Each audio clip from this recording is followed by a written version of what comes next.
radio TV show called Take My Advice. I'm not using it. Get balanced and get happy with Dr. Marissa.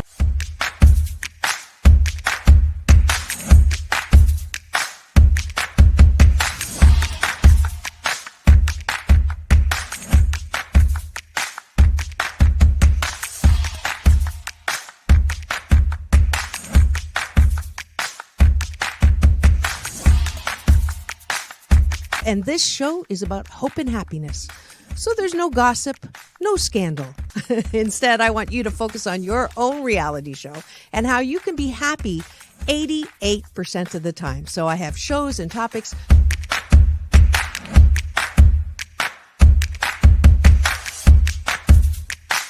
Sunday, Monday, happy days. Tuesday, Wednesday, happy days. Thursday, Friday, happy days. Monday, Tuesday, Happy days. Wednesday, Thursday, Happy days. Friday, whatever. Happy days. What a day.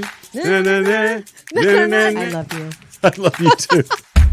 Best known as the mom from Happy Days, and she is a delightful 89-year young Marion Ross to my studio. Welcome, welcome, welcome. Dr. Marissa, this is such a treat for me. Oh. My goodness, you're a wonderment.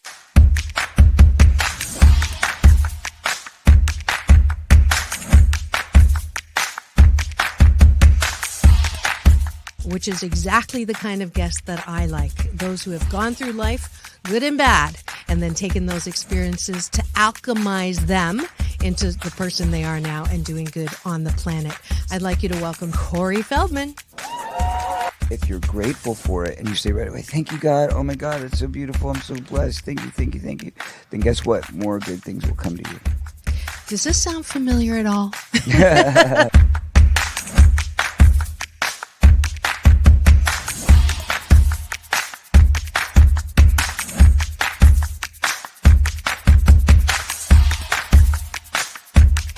She's back again to mark my Cancer Awareness and Prevention Month show. Please welcome Fran Drescher. Hi, Fran. On and supporting cancer schmance. I really appreciate it. So what would you say are some of the biggest myths, Fran, that people have about cancer? Well, I would say that they think that there's a cure for it. Okay. Instead of a cause for it.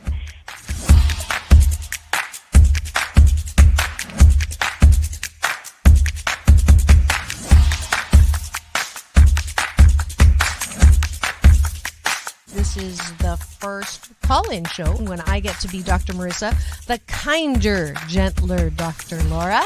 And people call in to get their life tires balanced and their critical thinking or their BS, their belief systems, smog checked. And today I am delighted to have Malie calling in from Birmingham, Alabama. We could go 90 days and end up having terrible sex. And then you say, well, the relationship's not all about sex. Well, if I'm not getting great sex from you, then I'm going to get it from somebody else. Right? That moose just got put on the table. And I see Josh and Jim. I have to agree You're with Clyde. both nodding. Ramon's sort of half nodding because his wife's listening. But I understood what was going to happen if Muhammad Ali's youngest daughter, made public that I was going to become a boxer. So I wanted to make sure this was the path that I wanted to go down. you are absolutely... Jump off that exhausting hamster wheel and into balanced living with Dr. Marissa. Promise you joy in the mystery. Dr. Marissa, also known as the Asian Oprah. Her mission, to be a beneficial presence on the planet. Her purpose, to be your personal advocate to live, laugh, love, learn. Her life motto, don't die wondering. Take back your life with Dr. Marissa Pay.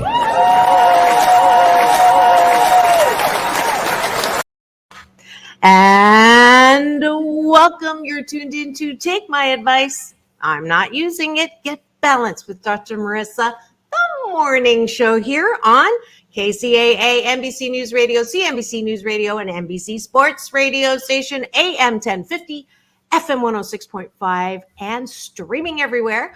iHeartRadio, Spotify, Stitcher, Audible, iTunes, TuneIn, Amazon Music, Spreaker, Rumble, Tiki Live, Podchaser, and more. I am Dr. Marissa, and it is Friday, and you know what that means. It's Fired Up Friday with Dr. Marissa and Cynthia Kahi. It is a wonderful Friday. I love doing this particular series. We get to talk about whatever we want to talk about. And today's topic, I'm going to let Cynthia introduce. But before we do that, Cynthia, I mean, she's so many things. And I don't know if you are new to this specific series, but she is an entrepreneur. She has her own restaurant in Santa Rosa. Is it Santa Rosa, California? She's a mom of 3 beautiful girls. She has a book out, You Can Do Hard Things. She has a workbook that's with that. She's so many things. And sometimes I don't exactly introduce her with all of that. So this morning I decided that I would give it the entire enchilada. So please welcome back to my studio, Cynthia Kahi.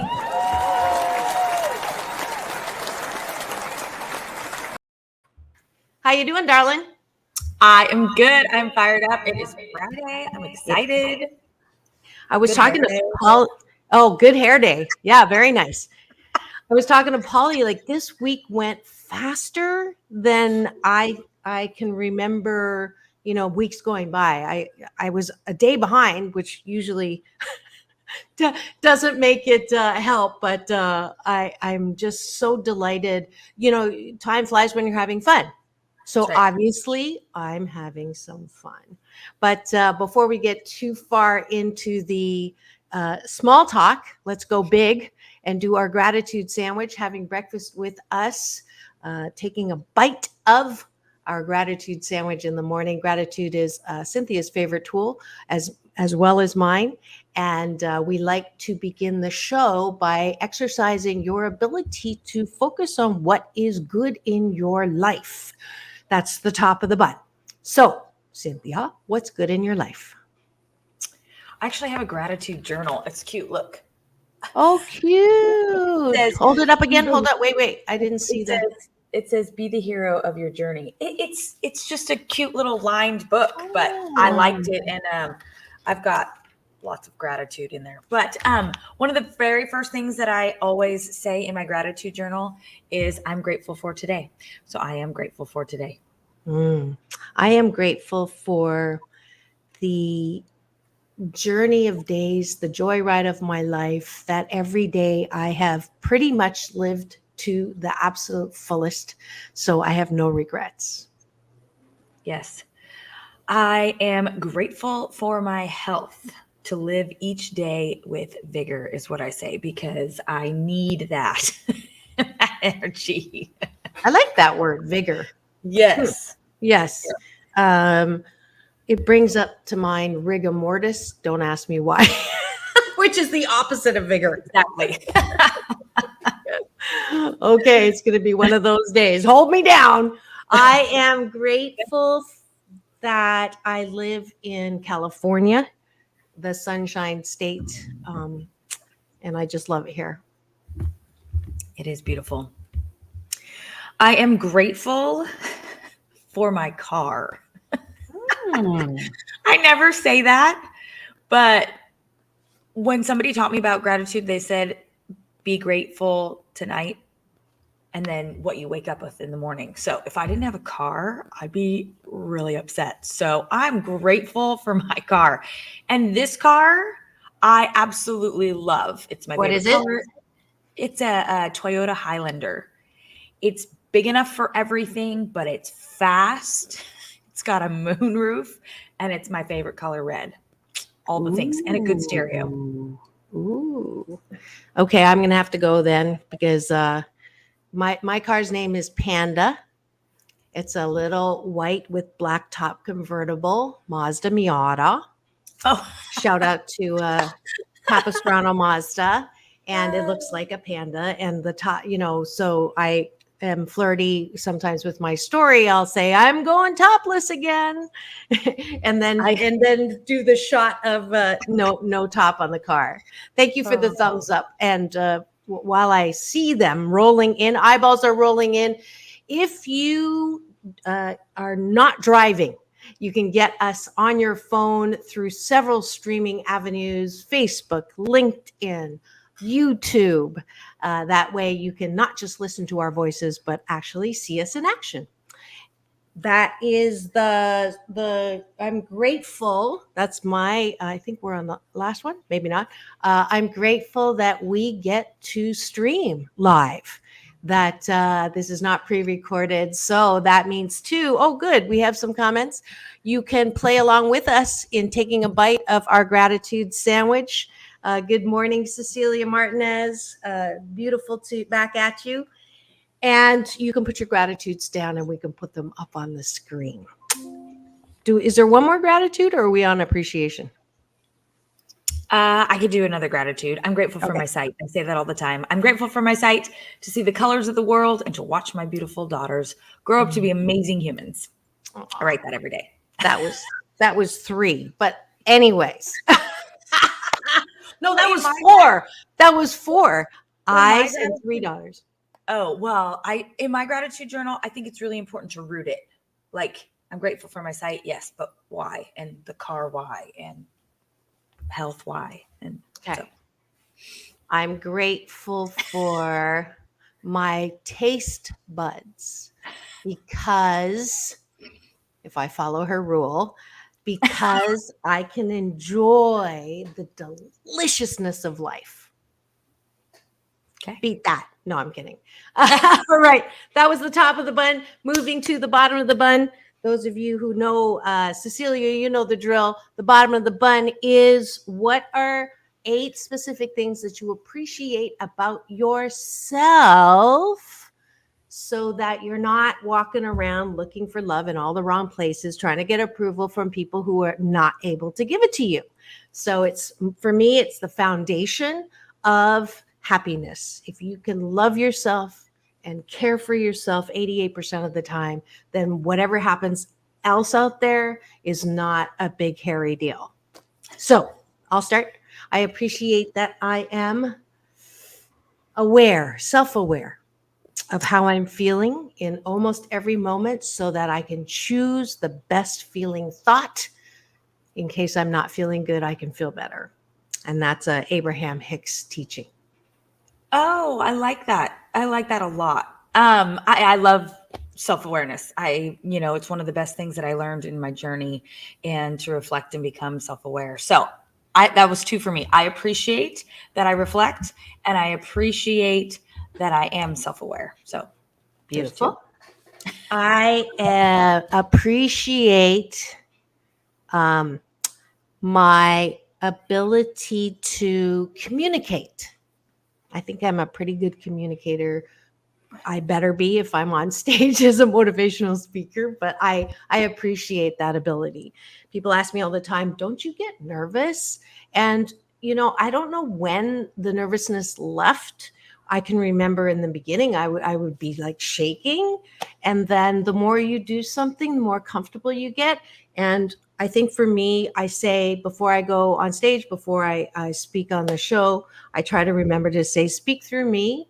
Don't let me get in the way. Let the words be thine and the voice be mine. And when I say that, I'm just a flute. I'm just a channel. I'm just a vehicle with which some inspired words are coming through. I love that. I'm going to have to write that down after the show. But we're vibing today. I appreciate my communication. It is an art form for sure. And with different people, you take on different approaches, but I have learned. And so I appreciate the fact that I communicate.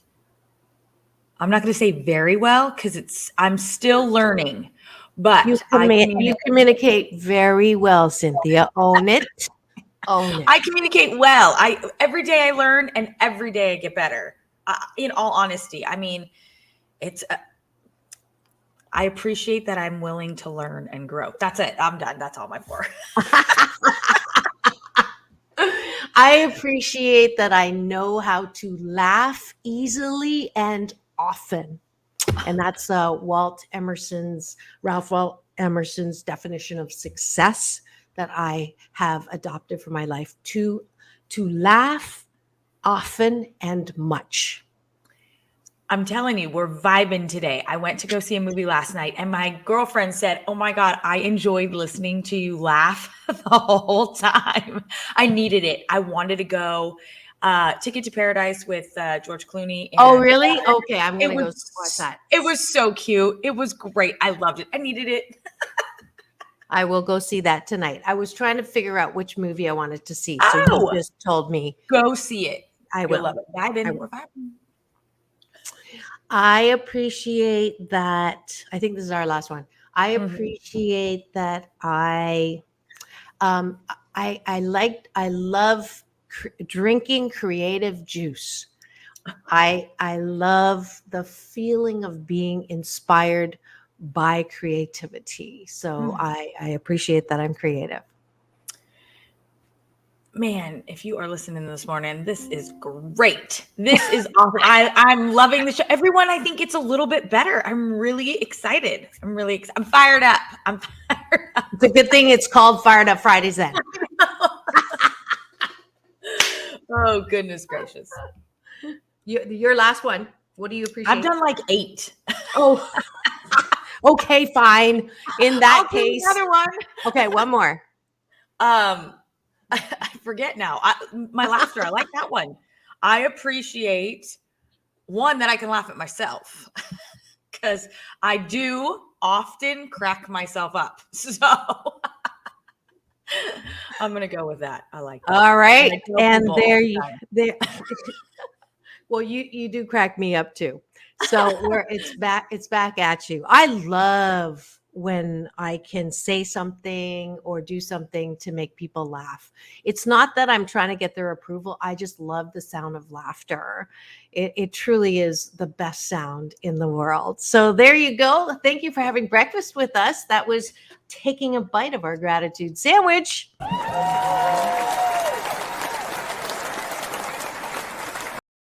And I'm so loving all the eyeballs and the thumbs up that we're getting. Love getting the finger, not that finger, but the thumb.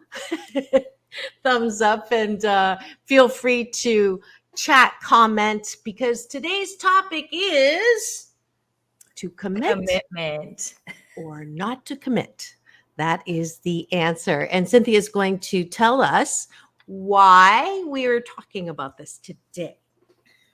Well, it's just funny to me right now. I think we live in such, for lack of a better term, somebody called it microwave society, right? You want it right now, right? What's your commitment level? Well, what does the word even mean?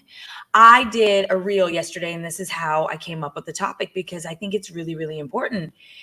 And for me, it stemmed from not the relationship, right? Not like the commitment in a relationship, right? And in all honesty, she always says, Dr. Marissa always says, look at she always says to me, see, she always says to me, I don't mean it to get personal. She says, but it just happens. So anyway, commitment, I'm not there. I don't have that word. I'm not like, you know what I mean? I don't use it because to me, it means something, right? So some people, it means nothing. You can just spout the word commitment and yep, just because you say it doesn't make it so. So yesterday I was talking about what is your commitment level? Like on a scale of 1 to 10, how committed are you? Pretty sure the word itself means a 10. So but in this, right, in this society, it seems as though there's a sliding scale to the word commitment. What does it really mean? And traditionally, the reason why I ask her, because you've already shared on the show that you're dating someone. So it's not like, I'm pulling the covers on something. So And I do, because I'm just curious, how's it going? I tease her sometimes that I'm living vicariously through her because she's having this relationship. I'm still happily divorced and haven't quite worked up the desire to put my toe in that dating pool yet. And so when she first said, I want to talk about commitment, of course I went to, oh, and I'm always wanting to get personal. And she's like, I don't want to get personal. So that's why she was laughing her ash off earlier, just so you understand the inside joke. We don't want you to feel like you're not, part of this. And so she thinks it's funny. But anyways, I do think it's funny.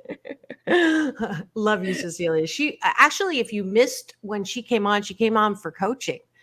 Cynthia, I don't know if you saw that show, but it was a really good session where, I got her from being committed to a marriage that was not necessarily working out to start at being committed to herself. And I guess that's my reaction to commitment. I think, as you said, it's a 10. It means a 10, but I think that it reflects, it changes depending on what the object of commitment is. So on relationships, in the old days, no, I'm not talking about yours. I'm just talking about in general, because in general. Now don't get defensive here. In general, when you say the C word, everybody knows you're talking about commitment. And traditionally, the belief system is that women are way more ready to commit than men are. And that's why, how long you've been going out? 5 years. When are you getting married? I don't know. I want to. He doesn't. He's afraid of commitment. So that's usually how that context comes up. But Cynthia wants to expand the word and the context, just to talk about, to get the spotlight off of her, and to generally, what do we mean by commitment? So I'll just say for me, commitment means I want to use every atom of my being to do all that I can towards what that thing, person, event is. So if I'm committed, I'm going on a game show on Monday. I can't say what it is. We're taping, but because it's a trivia show, I'm committed to going after the jackpot, which is 10K.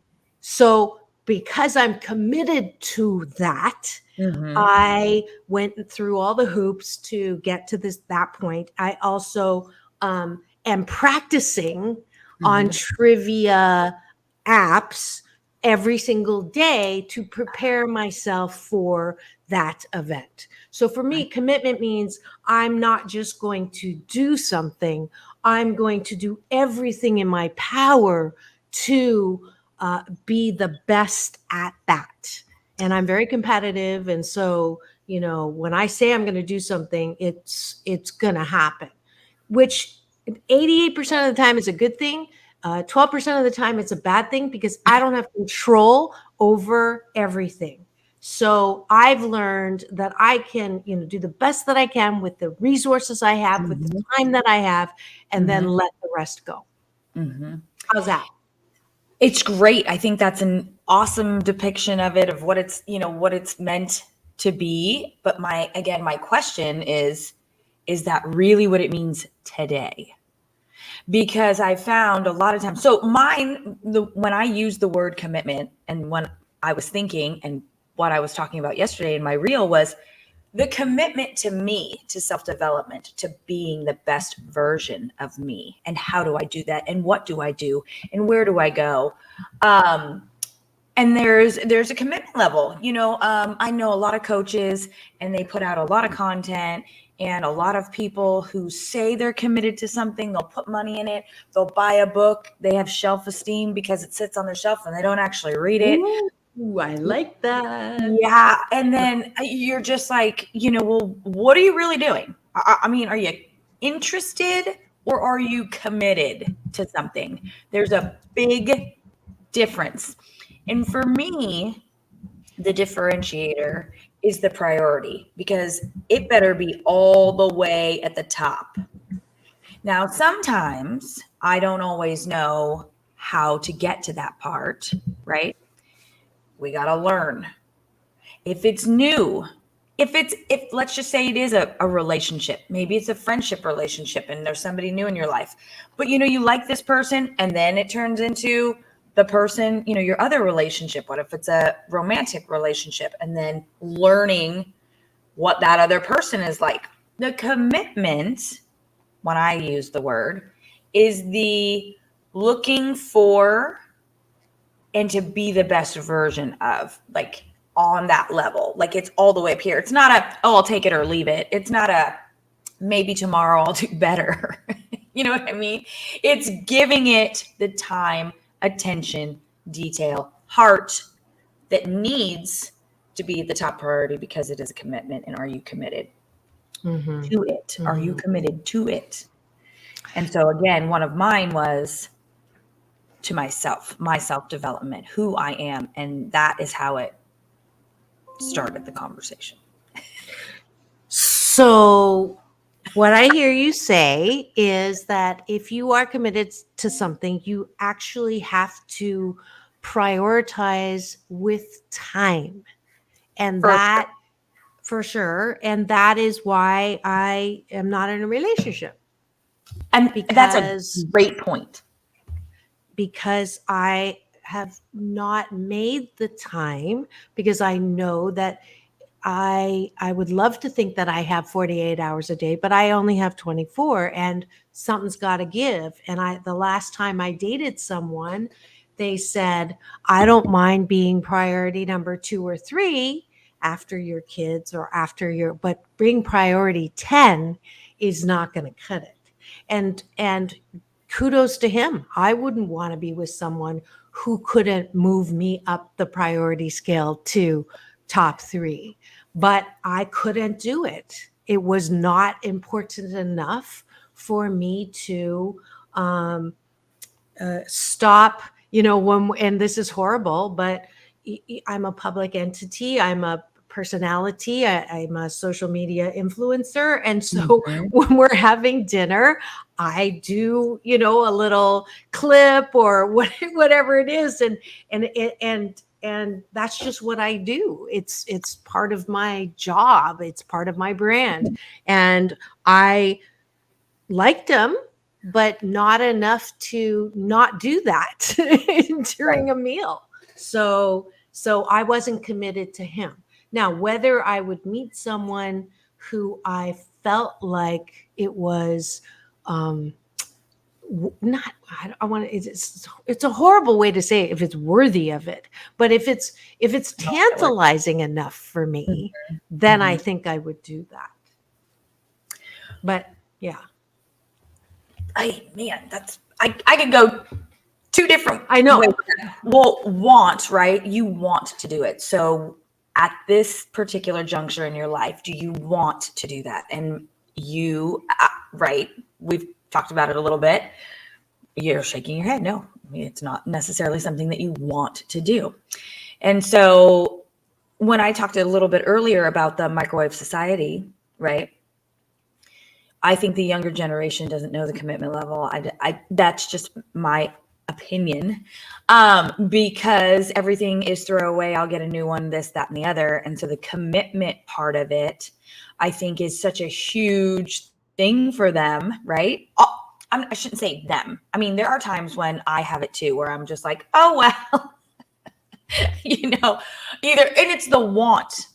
I think it has to go with the root of the want, right? If you find something you want, or you want to be committed to it because something hurts, right?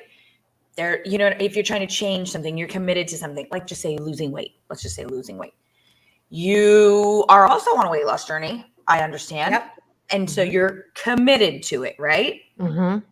Yes. Which means on a scale of 1 to 10, how committed are you? Probably a 9, because I would be like at goal weight now if it were a 10. But I give myself a little, like when those butter tarts in Canada, and some mornings I need a break. And but the commitment means, last night I got back from the Belinda Carlisle concert, and she was amazing. I forgot to put her in my gratitude list. Oh my God, I was so impressed. Definitely reaching out to her to see if she wants to come and promote her tours, because she is 64 and amazing doing all those songs. She was the lead singer of the Go-Go's. But anyway, so I got back at, I didn't get to bed till 1:30, and I had the show this morning. And normally this is my day to get up and do 20 minutes on the bike and then do laps in the pool. And I did not at 6:20, I did not feel like getting up, and I just rolled out. That's commitment, because I know that I want to continue this. And I'm 31 pounds down from my all-time high, and 28 pounds down from Valentine's Day. So yes, that means that no matter what, I'm going to do the things, even if I don't feel like it. And so there's my qualification for, what commitment means to me is I'm going to do it even when I don't feel like doing it. I use the gospel according to Nike, just do it. So for me, that's commitment. And part of that's discipline. Discipline. That's right. You've built a habit. You know what the goal is. You want to do it. And it does get a little easier. There are those days you don't want to do it. But yes, your commitment to that has been, right? Yeah. Yeah, for sure. For sure. It reminds me, if you've just tuned in and you're wondering what's going on the show today, it is Fired Up Fridays with Dr. Marissa and Cynthia Kahi. And we're here talking about commitment. No, we're not talking about having you or I committed to an asylum, but we are talking about the meaning of commitment and how it has changed. So I've got 2 ways to go here too. So just remind me to talk about the younger generation, because I want to bring up Michael Phelps, because I got to share a stage with him years ago, and his definition of commitment was one that affected me. He said that the question was on stage, what makes you different than your competitors? Like, you are, all-time gold medal, all-time, why, how did you get that? Mm-hmm. And he said, all of my competitors work out 6 days and rest on the 7th. Mm-hmm. I knew that if I wanted to be above them, then I would have to do 7 days. I didn't want to do it, right? But I did it. So that was his commitment. I thought that was a great, example of what it means to go that extra mile to make sure it's done. Now, when you're overcommitted, if you have too many things that you unrealistically think that you can apply yourself 100% or 90%, that gets you into trouble too. Mm-hmm.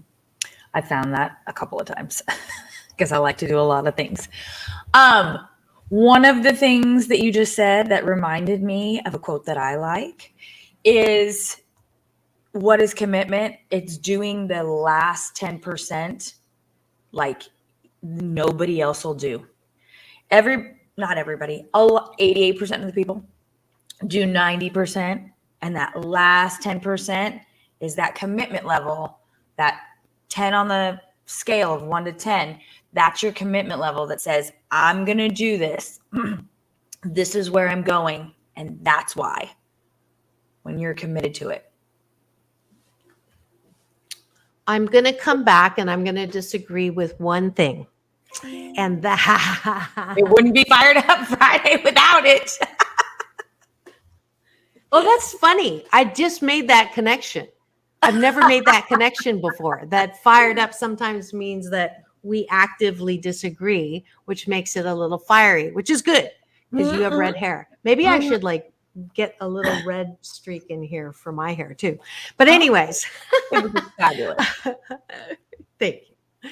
So young people, most young people, the perception is that exactly what you said, that they don't have that level of commitment. It's difficult to put a fire under their ash because they have a different set of BS belief systems about commitment. And I would like to suggest that it is not because they're not committed. It is not because they don't have that ability to do something all the way through. But I believe that one of the reasons why we're seeing this real difference in the generation is because the pendulum. Wow, I just had a deja vu about this, that we were talking exactly about this. Woo! That in the past, the generations before them, ours, ones before that, baby boomers before that, the emphasis was so much on accomplishment and striving and hitting the goal and doing that and achieve and get and do that you end up in do that the pendulum and they watched that generation work themselves to the bone, into the ground, into an early death, into this place of, I hate my job. They watched their parents go to jobs that you couldn't stand and then come all the way and said, I don't want to do that. I want to enjoy my life and balance out. But what happens is it looks like they're not committed. So I wanted to that has been my experience with many young people, is that they're committed, just not to what we traditionally see as things to be committed towards. Well, and let me piggyback off that for just a second. You said something and I was like, you're right. So belief system, right? Our BS, right? Where did it come from? The events in our life that give us, right, the experience in order to shape those, whether it was passed down, right, and we're experiencing it through a teacher, a parent, so on and so forth. But in the recent future, or excuse me, past, in the recent past, we've changed so many things, right, that their belief system is different than what you were just describing. Go, go, go, goals, goals, goals, achieve, achieve, achieve, get there, right? Now we're so relaxed. I mean, that's the way I see it. I mean, I work with teenagers every day. It's like you really got to give them that extra push, because either they were home or they're behind their screen or they're doing something, and then that's what they've grown accustomed to, and that's their belief system. So even sports, have you noticed or have you heard from, whether it be a school, one of your nieces or nephews, anybody like that, the level of commitment in sports these days? I even hear it because I'm home run pizza. And so teams come in and I'll ask, how's your son doing? How's this? How's that? Oh, they decided they didn't want to play anymore. So commitment level, right? Yeah, but that's my point. And can you put me on I didn't know you were on Instagram this whole time. I asked you to join. Okay, go. You're in, I think. Better late than never. So, but your judgment of young people not being committed to something that used to be the old way of growing up, you had to be in a sport, you had to, do what it was that your parents wanted, do what you, in that old American dream, which has led people to doing things that they don't necessarily want to do. And so the reaction of this generation to say, I don't necessarily want to do Pop Warner. I don't necessarily want to follow in the footsteps of what I watched as this very unhappy life of my parents or my friends' parents, and how they were extremely exhausted doing jobs and work that they didn't like to do. So it's not that they're not committed. They're not committed to something that we all just assumed you should be committed to. So I've watched young people be very committed to nonprofit work and activist work in a way that our generations never would. We waited until we were working to join some volunteer organization. I've never met so many young people who are so fired up over the injustices that they're, that's what they're committed to. They're not, they don't want to spend their afternoons learning how to play football or, being in the Pop Warner stuff. They want to do something that gives them meaning. They don't want to go directly into schooling that, we don't even know if schooling is going to be in the same level of importance as it has been before, with all of the people who have been very successful without going through the traditional, Ivy League schooling. All of that is shifting. So I don't think it's fair to accuse young people of not being committed when it's just something different that they're committed to. Well, I've got like a few things. I think there's a lot. I think there's I get what you're saying. I totally get what you're saying. Life has changed. We've evolved. We've changed, right? And so I think some of it, though, those, in all honesty, I think that's rare. Like, out of 100 kids, how many do you think actually do the activist work and those kinds of things? Honestly, because I haven't found one.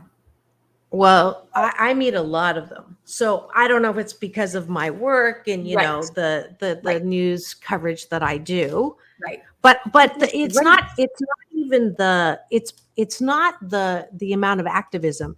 I think the judgment that when you're saying that kids aren't committed because they quit stuff, and I'm just saying that they quit stuff that isn't necessarily proven that is the best thing that they could or should have been committed to. So they may be committed to something else. So we judge kids for staying indoors and being on their computers and playing those games that we don't think is good for them, and therefore they're not committed. But they're very committed to playing those games. So commitment, again, I think they have the ability to stay focused. It's just not on the things that we traditionally think that are important for them to focus on. I don't want to say it's a judgment. A lot of it is through experience that I've actually seen. So I don't want to judge people. I don't know. Maybe I am. Maybe I'm being judgy. Okay, whatever. Like I don't believe it's a judgment, but the thing that I think gets me is the experiences, right? They experience different things. I think if they experienced like it used to be, go outside, play, have some interaction, our life would be different, right? We talked about service on one of our episodes, and I have seen that kids don't have that service level, that outgoing, right, want to do service, because I was behind the computer and I'm looking and I'm listening and I'm doing all this just one-on-one, right? And so I think that if they experienced differently, then they would be different, right? Just like anything, like you said, the BS, your belief system, it's what you have learned through experiences and or what somebody else passes down. So I think it can definitely improve, right, our way of life. Balance is always good, right? Too much of one thing or not enough of one thing. And that's exactly my point, is that the pendulum, to get to balance, it overswings, right?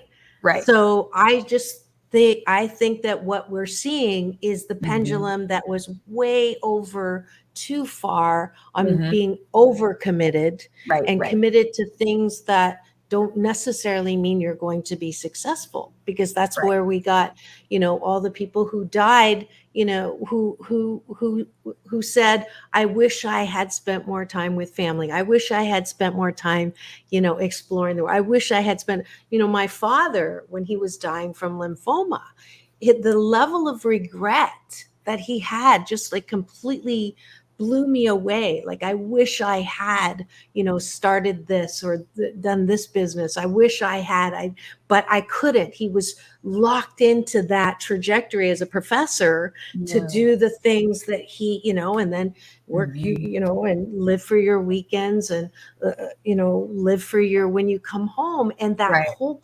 construct has led to an exhausted population. So now youngsters are like, I'm not doing that. Now, am I saying that you spend the rest of your life indoors playing games or not caring about, the world as a whole? No, but that it has to come there to swing back into the middle of balance. Right. That was my point. And if you've just tuned in, thank you so much for continuing with the thumbs up. We're on Instagram as well. I'm Doc Balance. Go to Cynthia Kahi. This show is sponsored by a product that you will get to anticipate when you see this. And Cynthia, you can give an update after that. But you're tuned in to Take My Advice. I'm not using it.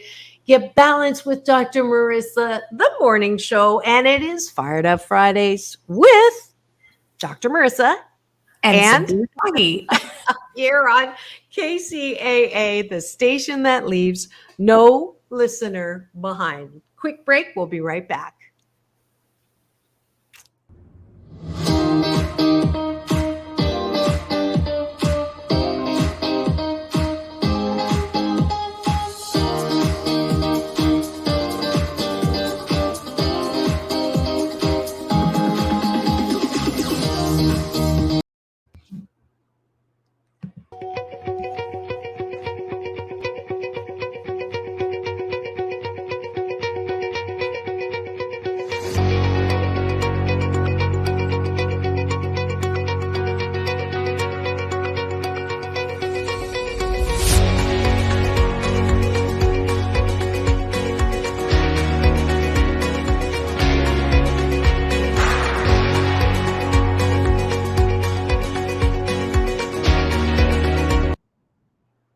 Uh-oh.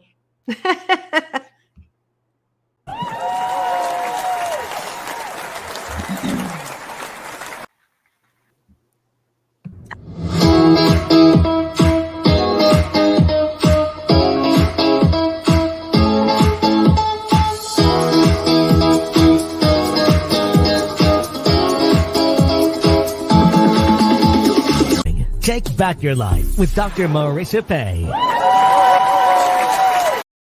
And welcome back. You're tuned in to Take My Advice. I'm not using it. Get balanced with Dr. Marissa, the morning show, and it's Fired Up Friday with Dr. Marissa and Cynthia Kahi. Here on KCAA AM 1050 FM 106.5 NBC News Radio. Also streaming on iHeartRadio, Spotify, Stitcher, and more, especially on my YouTube channel where you can free subscribe. Some of you are there right now chatting with us, and we appreciate that.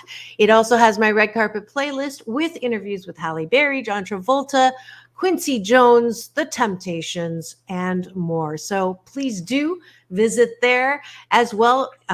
Go to Santa Rosa, to the restaurant, to enjoy that ooey gooey, wonderful looking knuckleball. How is that going? I know that you're bringing that to market. How's that process going? I was saying on Instagram, that's a commitment. Like, that is number one priority.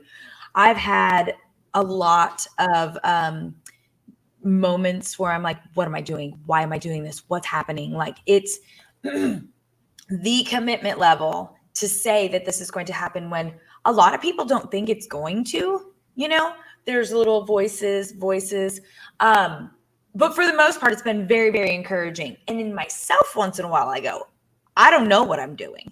Like, I don't know what I'm doing. This is brand new, but the commitment level keeps me going because I know once I get there, it's going to be huge and everybody is going to love it and enjoy it.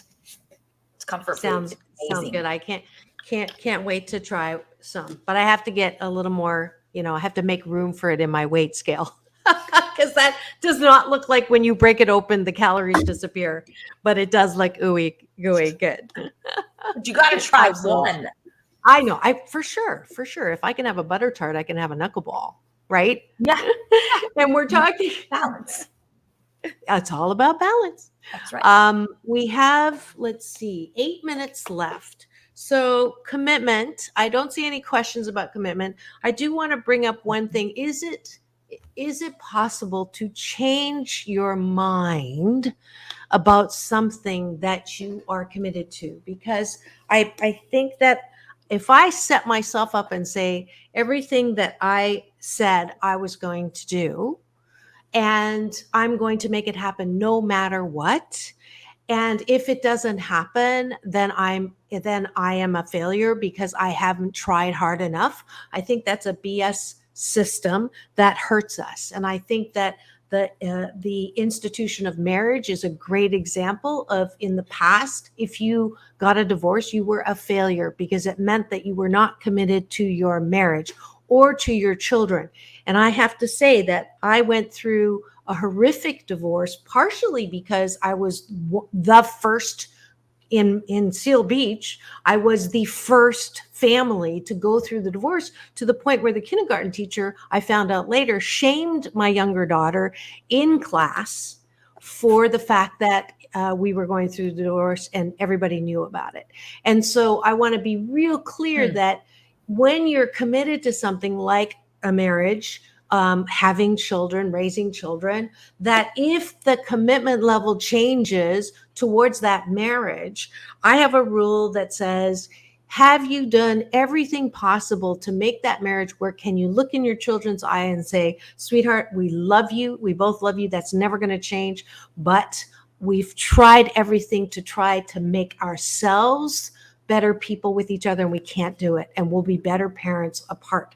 If you can't say that, then you have not been committed to taking that to as far as possible. But if you have done that, then you can change your commitment. Your commitment to be a good parent doesn't mean you have to stay married. At the same time, I think that people are not committed enough to try everything before they leave the marriage. So there's my balance.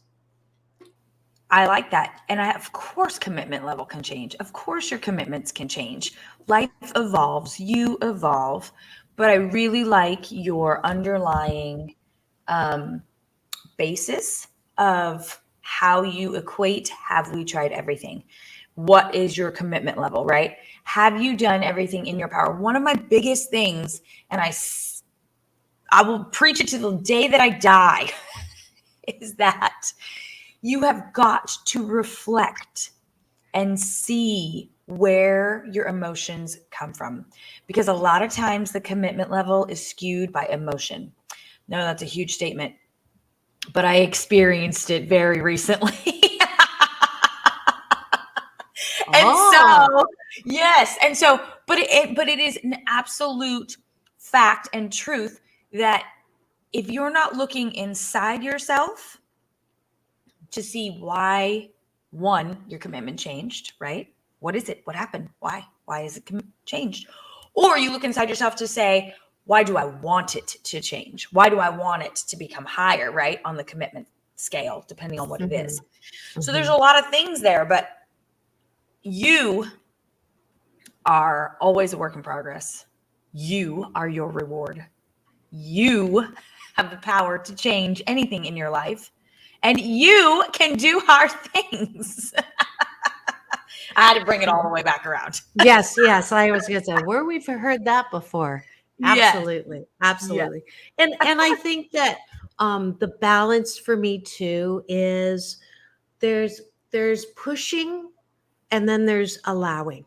So this is a law of attraction teaching that I try to live, is that sometimes when we are perfectionists, I'm an overachiever, recovering overachiever, and perfectionist, recovering perfectionist, is that we sometimes commitment to us is pushing.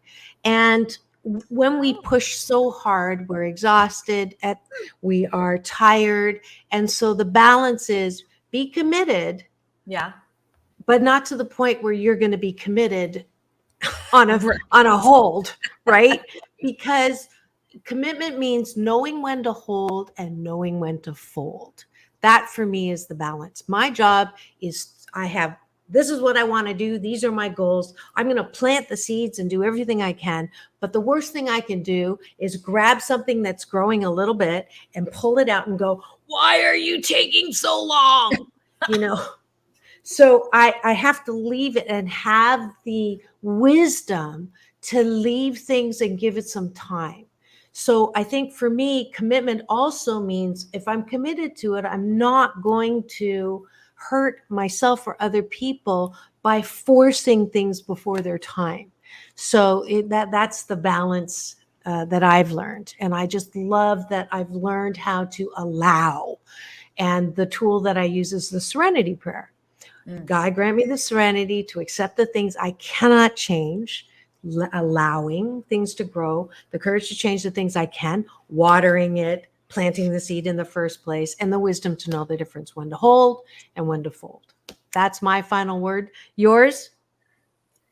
Well, the knowing process, I really believe that you have to reflect and be self-aware, know your limits, know your balance, right? So to become more self-aware can change a whole lot of things in your life. Absolutely.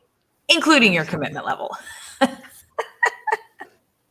So the bottom line is commitment is great. It's a great tool to help you accomplish things in life. There's also balance. Yes? Yes, absolutely. Fired Up Friday. Fired Up Friday. It's always wonderful to have you in studio, Cynthia. Thank you for this particular show number 809 on commitment. Next week, please tune in on Tuesday. I have a very special guest, Akuyo Graham. She was here before to do our series on It's Not Black and White, or Is It?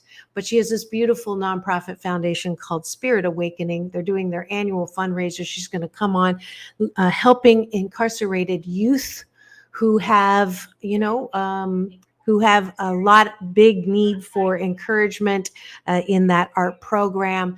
And she's coming on Tuesday. So if you would like to come back then, please do. In the meantime, remember, it's all about balance. Peace in, peace out, world peace through, inner peace. Now go and have the best weekend ever. Bye. Bye.